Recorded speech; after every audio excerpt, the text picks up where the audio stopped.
Hello everyone and welcome back to my channel. I hope you're all well. This is Lifestyle Critic, where we break down movies and TV shows into their core elements. And in this video we are going to be reviewing Scooby Doo Monster of Mexico. Now this is the 6th animated comedy mystery movie from the Scooby Doo animated movie specials, straight after Legend of the Vampire. And I'd say, the first 4 movies were absolutely brilliant. Legend of the Vampire really did bring it down, and that was the 5th movie one.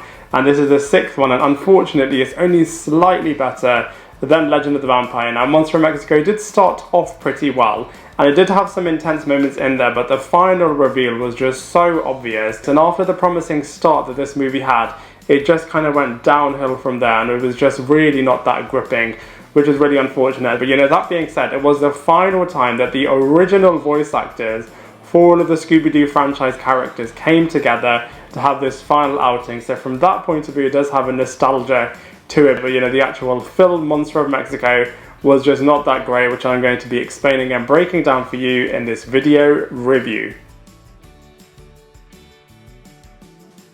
So from a storyline point of view, Fred's pen pal, Alejo, invites him and the Mystery Incorporated gang to his fancy family-run hotel in Veracruz in Mexico. So the gang are heading over to Mexico, and that kind of setup is actually pretty interesting. So the gang are heading over to Veracruz in Mexico, where they hear that the local fabled monster, the El Chupacabra, is actually out terrorizing everyone and making them all leave the area. The gang then have to work together with Alejo and his brother to uncover all of the clues, work out what's really going on and who is behind all of it. So from a casting characters point of view, like I said before, the original voice actors are back for the final time in Monster of Mexico. Now it's great from a nostalgia point of view, but I do much prefer the more recent character voice actors, because I do feel like they do a much better job. But like I said, it's nice for the final time for the original characters. Scooby and Shaggy definitely find themselves in the most terrifying situation out of all of the different characters, as somebody cuts the brake fluid in the mystery machine, which means that they are going at full speed in the van and they are unable to stop it, which actually is pretty terrifying. Alejo Otero is joining the gang as Fred's pen pal and is helping the team try to work out what's going on. They also have his brother Lewis joining the team as well, and you're not really sure whether or not you can trust Lewis or not. We also have Charlene, who is Lewis's girlfriend, who doesn't necessarily join the gang, but she's kind of there more from a family point of view. Speaking of family, we also have Lewis's extended family, and they really do bring the Mexican vibe into this film. And then finally we have the villain himself, El Chupacabra, who I would say doesn't really pose much of a threat to anyone in this film. I mean, he's more annoying than terrifying. So from a casting characters point of view, while some of the characters are really interesting and bringing a new flavour and a new vibe to the proceedings, the rest unfortunately are pretty weak. So from a visuals point of view, I'd say the animation style is pretty basic in Monster of Mexico. Like I said before, it is the 6th film to be released from the Scooby Doo animated film franchise, and there have been a lot since then.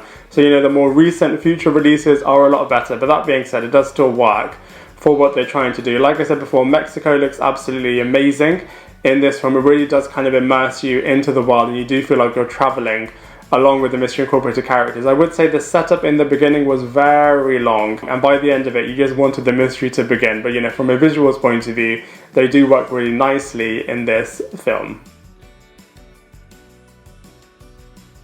So in terms of comparisons, like I said, the final reveal, the person that is the mastermind behind everything, was really, really obvious from the get-go, and as such I definitely compare this film to Loch Ness and Curse of the Lake Monster, as both of those films were really, really easy to work out. This was the 6th Scooby Doo film straight after Legend of the Vampire, and that film really was not that great, and as this was the next one, they haven't really picked up their game after that film. So unfortunately, from a comparison point of view, this film also is not that gripping. So overall, I'm sure you can tell, unfortunately, I did not enjoy Scooby Doo Monster of Mexico that much. While Scooby and Shaggy did have some really intense moments, the overall narrative throughout this film was just not that engaging. And so for all of those reasons, I have to give this movie a 3 out of 10. I'd love to hear what you think, so please let me know in the comment section below. Otherwise, I look forward to seeing you in my next video.